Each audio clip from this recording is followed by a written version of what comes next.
செரீனாவுக்கும் நடராஜனுக்குமான தொடர்பு.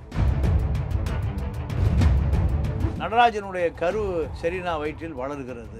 இதை சசிகலா சந்தேகப்படுது. பாண்டிச்சேரியில கிராண்ட் செரீனான்னு 150 அறைகளோடு பிரபலமான 5 நட்சத்திர ஓட்டல் நடராஜனுடைய அன்பு காதலிக்கு கட்டி கொடுக்கிறார். செரீனா சட்டப்படியான மனைவி ஆகிறார் நடராஜன். சசிகலா ஜெயலலிதா 2 பேருக்குமே இதுல சட்டத்தை மீறுகிறார். செரீனா நீதிமன்றம் கேட்குது, 100 கிலோ கஞ்சாவை ஒரு பெண் விற்பனை செய்கிற அளவுக்கு காவல்துறை எங்கேயா போயிருந்தீங்க? கடைசியில் என்னன்னா எல்லாருடைய கை யாரை காமிக்குது? காரணம், பெசன்ட் நகர் வீட்டில் பல திரைப்பட நடிகர் நடிகைகள்லாம் அவர் சந்திப்பாங்க. திரையுலக தேவைகளுக்காக, அந்தரங்க தேவைகளுக்காக. நடராஜன், சசிகலா, திவாகரன், சுதாகரன் இவங்கெல்லாம் சொத்துக்களை வாங்கி ஜெயலலிதாவை ஒரு பங்குதாரரை சேர்த்திக்கிறார். நடராஜனை பகைத்து கொண்டால் யாரும் மந்திரியா இருக்கு. ஏன்னா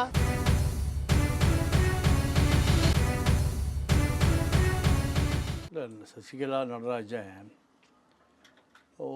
ஜெயலலிதாவை அரசியலிலிருந்து விலகி கொள்வதாக ஒரு கடிதம் கொடுக்கப்பட்டு, அந்த கடிதம் நடராஜன் வழியாக சபாநாயகருக்கு போய் சேர வேண்டிய கடிதம்.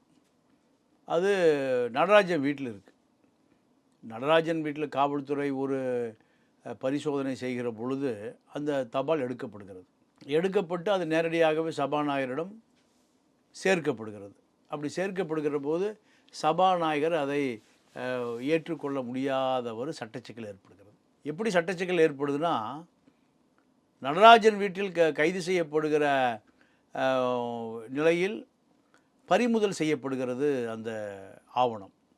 ஜெயலலிதா எழுதி, அதாவது நான் அரசியல் விட்டு ஒதுங்கிக்கிறேன், எம்எல்ஏ பதவி ராஜினாமா பண்ணுறேன், இந்த கடிதம். அரசியலை விட்டு ஒதுங்குவது அறிக்கை விட்டாலே போதும். ஆனால் எம்எல்ஏ பதவியை ராஜினாமா செய்வது என்பது சபாநாயகருக்கு முறைப்படி தெரிவிக்கணும்.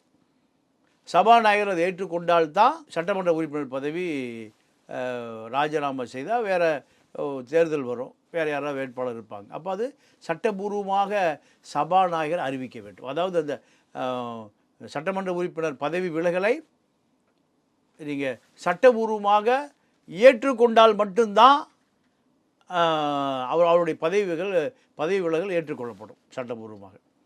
ஆனால் என்ன நடந்ததுன்னா, சபாநாயகரிடம் எப்படி போகுதுன்னு கேட்டிங்கன்னா, நடராஜன் வீட்டிலேருந்து கைப்பற்றப்பட்டு நேரடியாக போகுது. இது எப்படி போயிருக்கணும்னா, கைப்பற்றப்பட்டதாக ஆவணங்கள், அதாவது காவல்துறை ஆவணங்களில் பதிவு செய்யப்படவில்லை. நீங்கள் நடராஜன் வீட்டில் பறிமுதல் செய்யப்படுதுன்னா சட்டவிரோதம் தானே. இந்த கடிதம் யார்கிட்ட போய் சேர்ந்துருக்கணும்? சபாநாயகர்கிட்ட போய் சேர்ந்துருக்கணும். நடராஜன் வீட்டில் ஏன் இருக்குது? அப்போ இது உண்மையாகவே ஜெயலலிதாவுடையதா, இல்லை ஜெயலலிதா ராஜினாமா கடிதத்தை போல் போலியானதா? இப்போ 2 சந்தேகம் வரும்போது ஜெயலலிதா சொல்வது என்னுடையது அல்ல, என்னுடைய ராஜினாமா கடிதம் நான் கொடுக்கல, நடராஜன் கொடுக்கலன்னு சொந்தம்மா. அப்போ அது ஏற்றுக்கொள்ளப்படாமலே போய்விட்டது. உண்மையாகவே ராஜினாமா கடிதம் கொடுத்தது ஜெயலலிதா தான். சசிகலா நடராஜன் மீது வெறுப்பு கொண்டு நான் அரசியலேருந்து விளைக்கிறேன், எனக்கு உங்கள் டார்ச்சரே வேண்டாம் அப்படின்னு உண்மையாகவே கொடுத்தது உண்மையாகவே ஜெயலலிதா தான். ஆனால் இந்த கடிதத்தை அவசரப்பட்டு காவல்துறை என்ன பண்ணுது? கைப்பற்றிட்டு நேராக போய் சபாநாயகர் கொடுக்குது.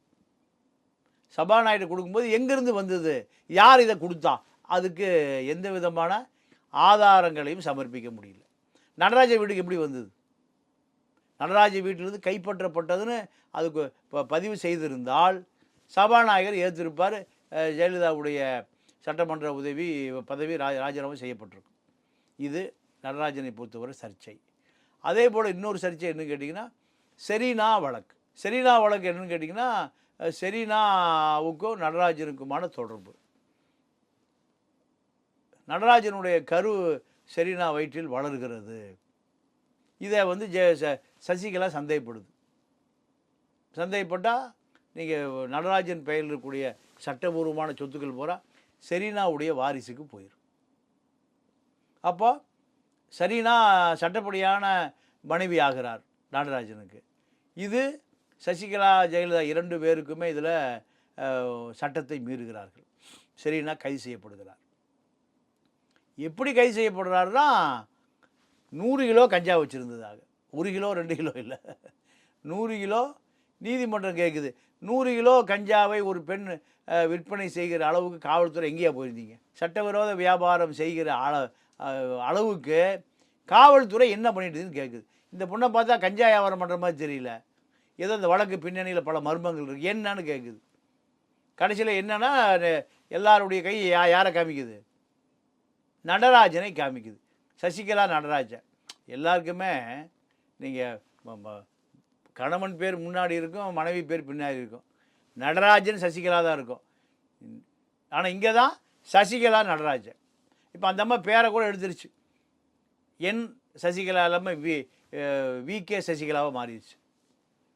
அப்போது நடராஜன் எதை செய்தாலும் அது வந்து சர்ச்சையாகவே இருக்கும். நடராஜனை பொறுத்தவரை செரீனா வழக்கு கைது செய்யப்பட்டு மிகப்பெரிய சட்டத்துக்கு புறம்பாக ஒரு காவல்துறை பெண் அதிகாரி அந்த அம்மாவை சட்டத்துக்கு புறம்பாக பல சித்திரவதைகளை செய்து அந்த அம்மாவுக்கு மன உளைச்சலில் கரு களைஞ்சு போயிடுச்சு. எல்லாருடைய கையை யாரை நீக்கி? நடராஜன் நடராஜன் நடராஜன் நடராஜன். நீங்கள் மரணம் அடைகிற வரை இந்த நடராஜன் செரீனா வழக்கு நீர்த்து போகவில்லை. நீங்கள் ஹைகோர்ட்டு பெயில் கிடைக்கல, சுப்ரீம் கோர்ட்டுக்கு போய் செரீனாவுக்கு பெயில் வாங்கி கொடுக்குறாரு நடராஜன். உண்மையாகவே சட்டபூர்வமாக 2வது மனைவியா செரீனா அப்படின்னு கேட்டால் உண்மையாகவே சட்டபூர்வமான 2வது மனைவி தான். இதுதான் சசிகலாவுக்கு பிடிக்கல. சசிகலா வழியாக ஜெயலலிதாவிடம் சொல்லப்பட்டு, அன்றைக்கு முதலமைச்சர் ஜெயலலிதா சொல்லப்பட்டு கைது செய்யப்படுகிறார். கைது செய்யப்பட்டு ஏறக்குறைய ஒரு 6-7 மாதம் சிறைப்படுத்தப்படுகிறார். என்ன குற்றம் செஞ்சார்? நடராஜனுக்கு அறிவிக்கப்படாத மனைவியாக இருந்தார். இதுதான் குற்றம். நடராஜனை பொறுத்தவரை நீங்கள் பல பெண்களோட தொடர்பு.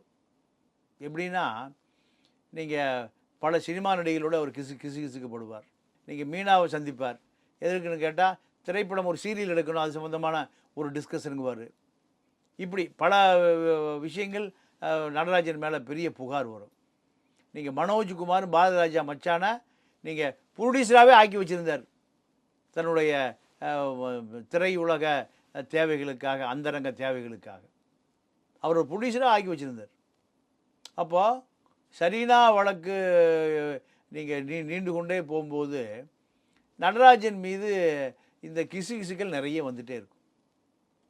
காரணம், பெசன்ட் நகர் வீட்டில் பல திரைப்பட நடிகைகள்லாம் அவர் சந்திப்பாங்க. அப்போ சந்திக்கிற போது உளவுத்துறையுடைய கண்காணிப்பிலே நடராஜன் வைக்கப்பட்டார். நீங்கள் ஜெயலலிதா சசிகலா 2 பேருமே நடராஜன் மீது ஒரு உளவு கண் வைக்கப்பட்டு அது கண்காணிக்கப்பட்டே இருந்தது. ஆனால் நடராஜனுடைய எல்லா செயல்பாடுகளும் நீங்கள் நடராஜன் சசிகலா வழியாக போய் அந்த வேலை நடந்து கொண்டு தான் இருந்தது. அந்த செயல் நடராஜன் சசிகலா 2 பேரும் சந்தித்து பேசி கொண்டு தான் இருந்தார்கள், ஜெயலலிதாவுக்கு தெரியாமல். என்ன காரணம் கேட்டிங்கன்னா, அதிகாரம் தன்னை விட்டு போய்விடக்கூடாது. நடராஜன் சசிகலா விட்டு போய்விடக்கூடாது. ஒரு கட்டத்தில் ஜெயலலிதா கைது செய்யும்போது நடராஜன் கைது, சசிகலா கைது செய்வதற்கு எல்லா ஏற்பாடுகளும் அந்த அம்மா பண்ணிச்சு. திவாகரன் கைது, சுதாகரன் கைது, தினகரன் கைது, எல்லா கரண் பிரதர்ஸ், பாஸ்கரன் கைது, திவாகரன் நீங்கள் சிறைச்சாலை. யார் மேலே உள்ள கோபம்? சசிகலா மீது உள்ள கோபம். சசிகலா அதிகார துஷ்பிரயோகம் செய்கிறார். பல கோடிக்கணக்கான ரூபாய் திரைமறைவில் பல வர்த்தக முதலீடு செய்யப்பட்டிருக்கு. தன்னுடைய ஆட்சி அதிகாரத்தை, தன்னுடைய பெயரை பயன்படுத்தி சசிகலா அன்கோ பல 1000 கோடிகளை சேர்த்துருக்கு. இதுதான் சசிகலா மீது நடராஜன் மீது உள்ள புகார். இந்த புகார் நீங்கள் ஜெயலலிதா சிறைக்கு போவதற்கு அதுவே காரணமாக அமைந்து விட்டது.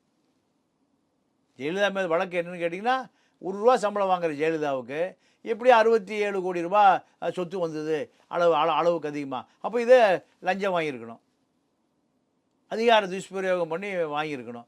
டான்ஸி நிலம், ₹1 சம்பளம் வாங்குகிற ஜெயலலிதாவுக்கு டான்ஸி நிலம் இப்படி வந்தது, இத்தனை கோடி. கொடநாடு எஸ்டேட் இப்படி இத்தனை கோடி வந்தது. வைடூரிய நகைகள் எப்படி வந்தது? இந்த வீடெல்லாம் இப்போ அவங்க அம்மா காலத்து வீடு இருந்தாலும் 67 கோடி ரூபாய் சொத்து அளவுக்கு அதிகமாக சேர்க்கப்பட்டதனுடைய பின்னணியில் நீங்கள் சசிகலாவை இந்த சொத்தில் ஏன் சொத்து பதிகிறாங்கன்னா, நடராஜன், சசிகலா, திவாகரன், சுதாகரன் இவங்கெல்லாம் சொத்துக்களை வாங்கி ஜெயலலிதாவையும் ஒரு பங்குதாரராக சேர்த்திக்கிறாங்க. ஜெயா பப்ளிகேஷன்ஸ், அந்த ஜெயா பப்ளிகேஷன் ஜெயலலிதாவும் ஒரு பங்குதாரர். ஜெயலலிதாவுடைய சொத்து மதிப்பை 66 கோடி ரூபானா 5 பேருடைய சொத்து மதிப்பு இருக்குது. அப்போ 300-400 கோடி ரூபா சொத்து மதிப்பு. இதெல்லாமே சட்டத்துக்கு புறம்பாக கொண்டு வந்து சேர்க்கப்பட்டது. இப்படி நடராஜன் சசிகலானால சர்ச்சை இல்லாத விஷயங்களே இல்லை. கடைசி வரைக்கும் நடராஜன் மரணமடைகிற வரை, ஜெயலலிதா மரணமடைகிற வரை நடராஜனை சுற்றி நிறைய சர்ச்சைகள் போயிட்டுருக்கு. அவருடைய மரணம் கடைசி சர்ச்சை.